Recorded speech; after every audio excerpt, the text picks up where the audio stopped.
안녕하십니까.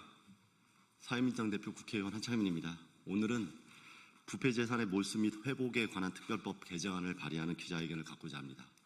이 법은 전세 사기와 고리대금 범죄 수익을 피해자에게 반환하는 법입니다. 오늘 기자회견에 먼저 함께해 주신 분들 소개시켜 드리도록 하겠습니다. 이번 기자회견은 전세사기 깡통전세 피해자 전국대책위원회, 그리고 전세사기 깡통전세 문제 해결을 위한 시민사회 대책위원회, 금융소비자연대회의, 그리고 각 로닝주빌리, 민변, 민생경제위원회 등 이 관련 대책위에서 활동하시는 시민사회단체가 같이 공동 주최하게 됩니다. 오늘 기자회견은 이 중 대표적인 분들이 이 관련 사안에 대해서 국민들에게 소상하게 말씀드리고 함께하는 기자회견을 갖도록 하겠습니다.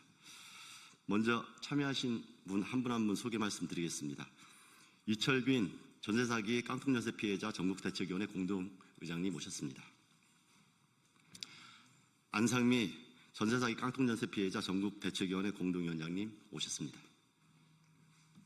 안사나 서울시 영등포구 대림동 전세사기 피해자 분 오셨습니다. 그리고 마지막으로 금융정의연대 김득규 대표님 함께해 주셨습니다. 오늘 기자회견은 이철빈 공동위원장님, 그리고 안상민 공동위원장님, 그리고 안사나 피해자 시민, 그리고 김득규 대표님 발언으로 진행하도록 하겠습니다. 먼저 이철빈 공동위원장님 말씀 주시겠습니다. 안녕하십니까. 전세사기 깡통전세 피해자 전국대책위 공동위원장 이철빈입니다. 새롭게 출범한 국민주권정부는 전세사기 가해자를 엄중 처벌하고 범죄 수익을 피해자에게 돌려주어 정의를 실현해야 합니다. 전세사기 피해자들은 하루하루가 지옥입니다. 그런데 전세사기 가해자들은 제대로 수사받지도 않고 재판이 가더라도 시간을 끌면서 감형을 노립니다. 그 기간에 온몸에 명품을 두르고 해외여행을 잘만 다닙니다. 전세사기 피해자는 당장 죽음을 생각하는데 가해자는 잘 먹고 잘 사는 현실, 잘못되어도 한참 잘못되었습니다. 전세사기 가해자에 대한 처벌은 최소한의 정의 실현입니다. 그러나 현실은 이마저도 지키지 못합니다.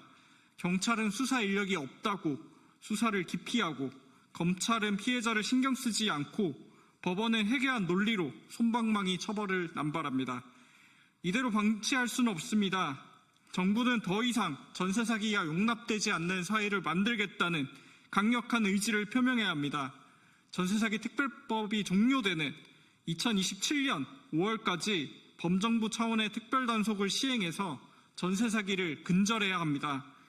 이 과정에서 전세사기 가해자들이 편취한 범죄 수익과 부당이득을 샅샅이 찾아내서 피해자에게 우선 지급해야 합니다. 현행법으로는 수사당국이 아무리 열심히 수사해서 몰수 추징을 한다고 하더라도 모두 국고로 기속될 뿐 피해자에게 돌아가는 금액은 전혀 없습니다. 국고에 기속된 금액을 피해자가 돌려받기 위해서는 또다시 소송을 해야 하고 기나긴 세월을 기다려야 합니다. 이 과정에 수반되는 금액과 시간은 아무도 보상해주지 않습니다. 국가가 국민을 지키고 전세사기 피해자의 일상회복을 원한다면 가해자가 편취한 금액을 피해자에게 돌려주자는 지극히 정당한 요구부터 수용해야 할 것입니다. 이번 발의안을 국민주권정부의 첫 번째 민생과제로 합의 처리해 주시기 바랍니다. 감사합니다.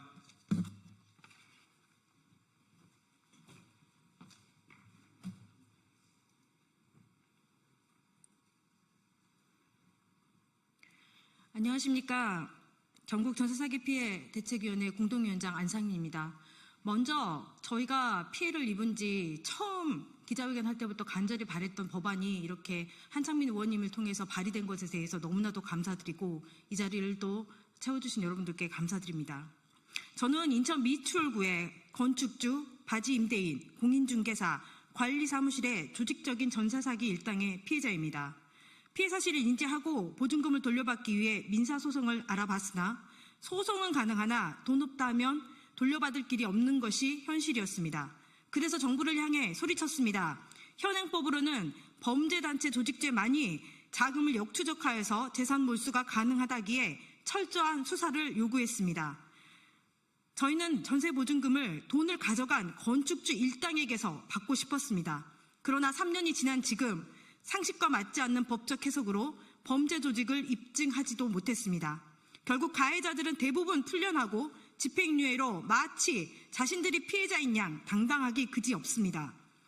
지금의 특별법 또한 경매 차익으로 일부 지원이 되긴 합니다. 하지만 가해자들은 책임을 지지 않고 면제된다는 것이 피해자 입장에서 너무 억울하고 뒷북치는 법원의 판결 또한 전세 사기가 더 진흥화되도록 뒤짐돌이 되어주고 있는 형국입니다. 여전히 전세 사기 특별법까지도 임대인의 사기 의도를 피해자가 입증해야 하며 결국 모든 책임을 제도와 가해자가 아닌 피해자에게 지우는 것 또한 전혀 바뀌지 않았습니다. 계약 당시는 돈을 돌려주려 했으나 지금은 없어 배째라고 하면 전 재산을 잃고도 고소도 하지 못하는 경우가 지금 현실에서도 비일비재합니다. 저는 이에 대해 두세 가지 제안을 하고 싶습니다. 먼저 여기 계신 사회민주당 한창민 의원님이 발의하신 부패재산을 몰수하여 피해자에게 돌려주는 것이 하나입니다. 무자본 갭투기를 비롯한 전세 사기꾼들은 자이든 타이든 전세금 반환을 할 수 없는 상황을 미리 인지하고 자산을 빼돌려 경매나 파산으로 책임을 회피하려 합니다. 반드시 자금 흐름을 역추적하고 몰수해서 피해자들에게 배상하게 함으로써 피해자들을 보호하고 법을 악용하는 사기꾼들이 없어지도록 해야 합니다. 너무나도 약한 처벌로 사회적 재난으로까지 번진 이 전세 사기를 척결하는 것은 국민의 안전과 재산을 보호해야 하는 국가의 의무이기도 합니다. 그리고 또 하나는 날로 진흥화되고 있는 다양한 유형의 전세 사기를 단죄할 수 있는 전세 사기 범죄의 범죄 명목이 신설되어 보증금을 반환하지 않으면 범죄라는 사회적 인식을 확립하고 전세 대출 시 보증금의 상환 의무는 임대인이 내게 하고 이자는 임차인이 내게 하는 의무 주체를 분리해서 보증금도 채무임을 인식하게 해야 합니다. 임차인의 전세금은 돈 없으면 못 돌려줘도 돼 라는 이런 차별적 논리로부터 약자인 임차인을 보호해야 합니다. 이처럼 보다 강력한 제도적 보완이 필요한 것이 현실에서 꼭 필요하며 또한 이것이 상식입니다.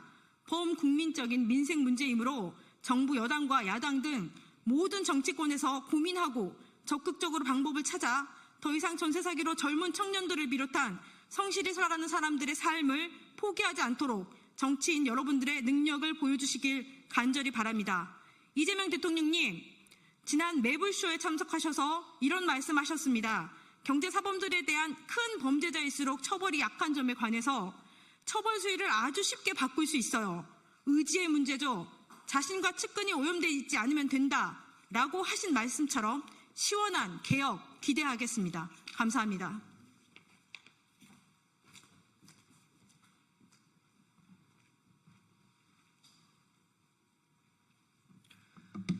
안녕하십니까. 저는 지난 4월 영등포구 대림동에서 전세사기 피해를 입은 안사나라고 합니다. 앞서 말씀해 주셨던 미추홀구 피해로부터 몇 년이 지났지만 전세사기 문제는 끝나지 않았습니다. 지금 이 순간에도 계속해서 발생하고 있는 문제이기에 정부 당국은 조속한 해결을 해야 할 것입니다. 전세사기로 발생한 피해액은 피해자들에게 환수되어야 합니다. 저희는 얼마 전에 처음으로 이제 형사고소를 진행을 했습니다. 그러자 이제 친구들로부터 얘기를 들었는데, 야, 다행이다. 이제 한 걸음 떼었구나. 축하한다. 뭐 이런 얘기를 듣긴 했습니다만은 사실은 한 계단 넘은 것이 아니라, 단 하나의 언덕도 넘지 못한 것입니다. 그것은 왜 그런가? 형사고소를 통한 처벌이 완료되더라도 피해자들의 피해 복구와는 관련이 없기 때문입니다. 가해자에 대한 엄중처벌은 분명 중요한 문제입니다. 엄중처벌하는 선리를 세워가지고 다시는 이러한 짓을 하지 못하게 만드는 것 중요합니다. 하지만 그렇단들 피해자들의 피해 복구가 되지 않는다면 피해자 입장에서는 막연히 기뻐할 수는 없는 현실입니다. 현재 피해자들에게 형사고소란 전세 사기 피해자 인정을 받기 위한 하나의 절차에 불과한 현실입니다. 임대인이 고의적인 기망의 의도가 있었는지를 사기죄 처벌이라는 명목으로 증명하기 위한 수단에 불과한 현실입니다. 그래서 피해자들은 자신들의 피해를 복구하기 위해서는 민사를 따로 진행을 해야 합니다. 물론 그마저도 대책적으로 보완할 지점들이 많습니다. 민사를 승소한들 실제 돈이 집행되는 것은 역시 또 다른 이야기이기 때문입니다. 다만 피해자들이 형사고소를 진행하고 이어서 민사고소도 따로 진행을 하는 이런 이중고는 덜어져야 합니다. 너무 힘듭니다. 이미 저희 피해자들의 삶은 무너질 대로 무너져 있습니다.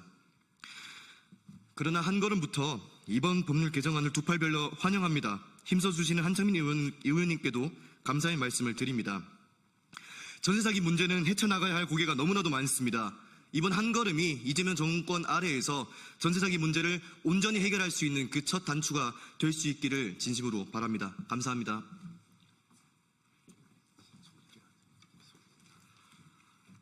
네, 오늘 이 특례법에는 전세 사기뿐만 아니라 고리대금의 불법 수익에 대한 환수 조치도 같이 이어져 있습니다. 그래서 금융정의연대 김득희 대표님께서 관련돼서 다시 말씀드리겠습니다.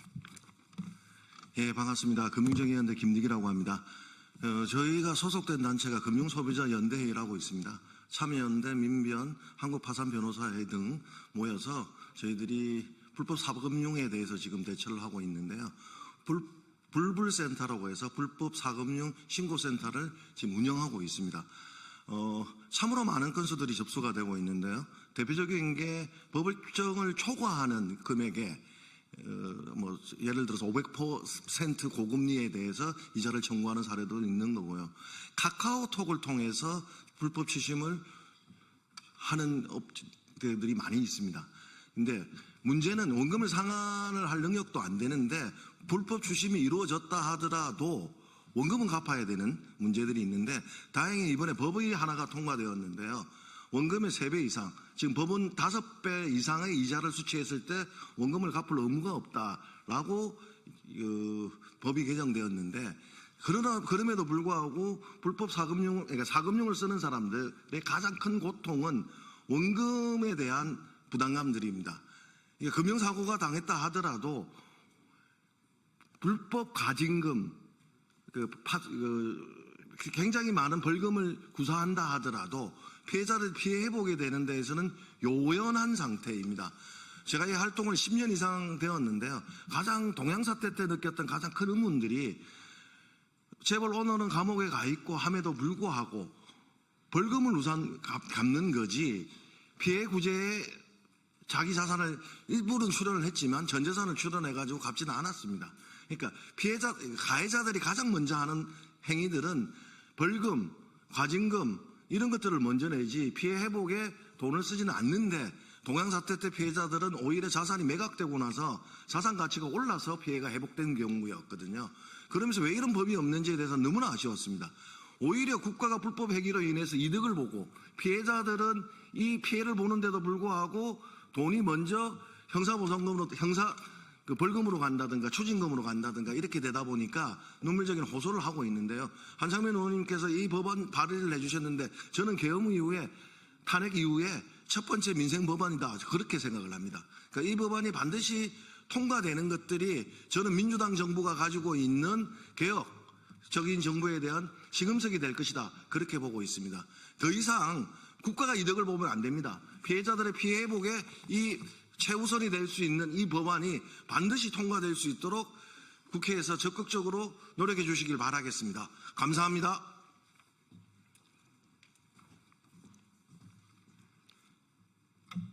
네, 마지막으로 이 법안 관련해서 기자회견문을 낭독하도록 하겠습니다. 존경하는 국민 여러분, 사회민주당 대표 국회의원 한창민입니다. 전세 사기와 고리대금 범죄는 서민의 삶을 망가뜨리는 악질적인 민생 범죄입니다. 그런데도 이 범죄 수익을 국가가 제대로 몰수 추징하고 피해자에게 돌려주는 법이 없습니다. 아주 개탄할 만한 상황입니다. 이를 바로잡고자 오늘 우리는 부패재산의 몰수 및 회복에 관한 특례법, 일명 전세사기 고리대금 범죄수익 피해자 반환법 개정안을 발의합니다. 이번 개정안에는 첫째, 전세사기 범죄로 생긴 수익을 국가가 몰수 추징하고 이를 피해자에게 돌려주는 내용을 담았습니다. 전세사기 범죄와 관련해서 현재까지 국가가 공식적으로 인정한 피해자만 2025년 5월 31일 기준으로 3만 400명입니다. 그리고 이 피해자들의 임차 보증금 총액은 4조 428억 원에 달합니다. 국가가 인정한 경우에 한정한 것으로 이는 전체 전세사기 피해를 보면 빙산의 일각에 불과합니다. 현행법에 따르면 전세사기 피해자들의 피해를 조금이라도 보상받으려면 범죄자를 대상으로 민사소송을 통해서 법정 싸움을 벌이는 수밖에 없습니다. 이런 현실을 조금이나마 개선하기 위해서 국가가 몰수 추징하고 피해자에게 돌려줄 수 있는 제도가 필요합니다.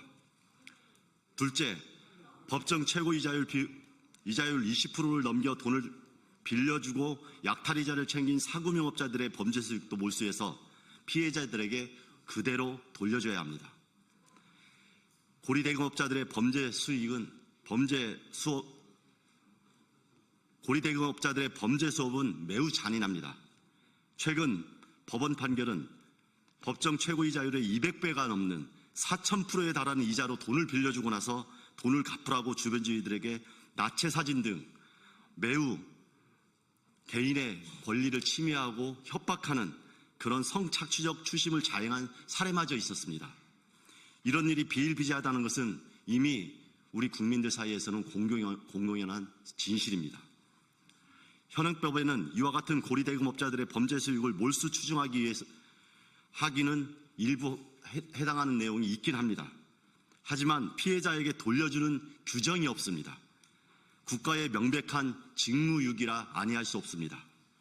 실제로 검찰은 2024년 약 666억 원의 범죄 수익에 대해서 보정 결정을 내놨지만 돌려주지 않았습니다.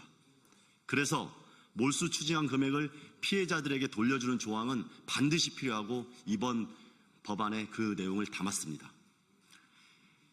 오늘 발의하는 이 법안은 모든 민생경제 범죄 수익을 몰수 추징하고 피해자를 특정할 수 있다면 모두 돌려주는 원칙을 만드는데 조금이나마 기여할 것입니다. 비록 반환 금액이 충분한 보상에는 미치지 못할지라도 이것은 그동안 피눈물을 흘리는 우리 서민들에게 마땅히 국가가 해야 할 최소한의 책무입니다. 이 법이 국회에서 본회의를 통과해서 반드시 피해자들에게 조금이나마 위로가 되길 진심으로 바랍니다. 동료 의원님들께서도 관심 가져주시고 가장 빠르게 민생 법안으로 통과시켜 주십시오. 이상으로 오늘 기자회견을 마치도록 하겠습니다. 고맙습니다.